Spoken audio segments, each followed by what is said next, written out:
ಅಕ್ಕಿ ಹಿಟ್ಟು ಬೇಯಿಸಿ ಚಪಾತಿ ಥರ ಉಜ್ಜಿ ಸುಟ್ಟು ಚಪಾತಿ ರೂಪ ಬಂದಿರತಕ್ಕಂಥ ಇದನ್ನು ನಾವು ಪಿಂಡು ಪೂರಿ ಅಂತ ಕರಿತೀವಿ.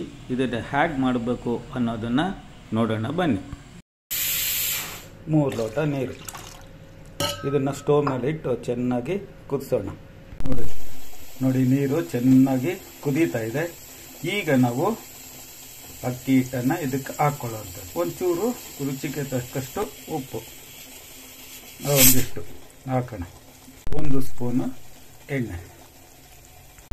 ನೋಡಿ ಅಕ್ಕಿ ಹಿಟ್ಟು ಯಾವ ಲೋಟದಲ್ಲಿ ನೀರು ಹಾಕಿದ್ದೀವೋ ಆ ಲೋಟದಲ್ಲಿ 1.5 ಲೋಟವನ್ನು ಮೆಜರ್ ಮಾಡಿ ಇಟ್ಕೊಂಡಿದ್ದೀವಿ. ನಿಧಾನವಾಗಿ ಹಾಕುವಂಥದ್ದು, ಸ್ಟವ್ ಕಡಿಮೆ ಮಾಡಿಕೊಂಡು ಹಾಕುವಂಥದ್ದು. ನೋಡಿ ಇದನ್ನು ಮಿಕ್ಸ್ ಮಾಡೋದಾಗ್ಲಿ ಏನು ಮಾಡಬಾರ್ದು, ಹಾಗೆ ಬಿಟ್ಬಿಡ್ಬೇಕು. ಇಟ್ಟು ಒಂದು 20 ರಿಂದ 25 ನಿಮಿಷ ಚೆನ್ನಾಗಿ ಬೇಯಕ್ಕೆ ಬಿಡಬೇಕು. ಬೆಂದಿದೆ. 25 ನಿಮಿಷ ಆದಮೇಲೆ ಈ ಥರ ಚೆನ್ನಾಗಿ ಕಲಕಬೇಕು. ನೋಡಿ ಈ ಥರ ಚೆನ್ನಾಗಿ ಮೃದುವಾಗಿರ್ತಕ್ಕಂಥದ್ದು ಕಾಣುತ್ತೆ.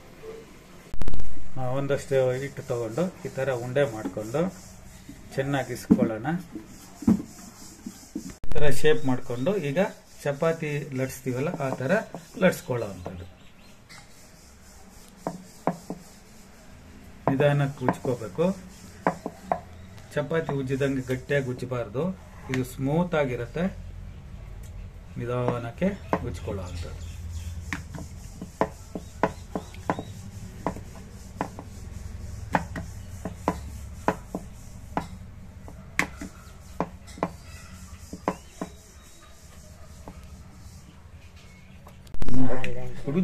ಉಜ್ತಾ ನೋಡಿ ಎಷ್ಟು ಚೆನ್ನಾಗಿ ರೌಂಡ್ ಆಗಿ ಬಂದಿದೆಯೋ ಈ ರೀತಿ ನಾವು ಲಟ್ಸ್ಕೊಳ್ಳೋವಂಥದ್ದು.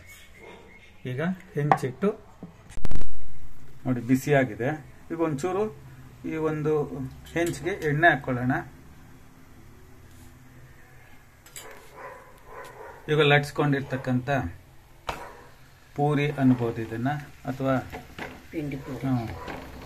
ನಾವು ಇದಕ್ಕೆ ಪಿಂಡು ಪೂರಿ ಅಂತೀವಿ, ಹಿಟ್ಟುಂಡಿ ಪೂರಿ ಅಂತೀವಿ. ಹಿಟ್ಟುಂಡಿ ಪೂರಿ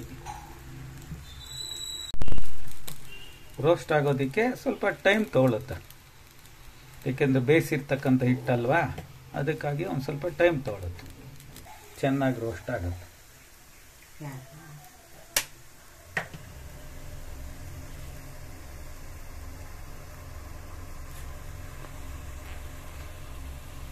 ಸೈಜ್ ತಟ್ಟೆಗೆ ಸರ್ವ್ ಮಾಡ್ಕೊಂಡಿದ್ದೀವಿ.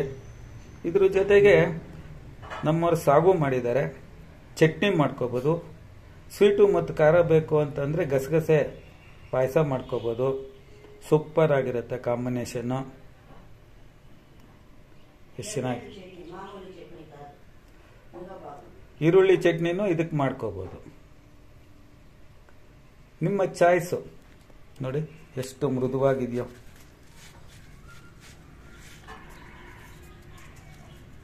ಸೂಪರ್ ಆಗಿದೆ. ನೀವು ಮನೇಲಿ ಟ್ರೈ ಮಾಡಿ ತಿನ್ನಿ, ಖುಷಿ ಪಡಿ. ಈ ಒಂದು ವಿಡಿಯೋ ಲೈಕ್ ಮಾಡಿ.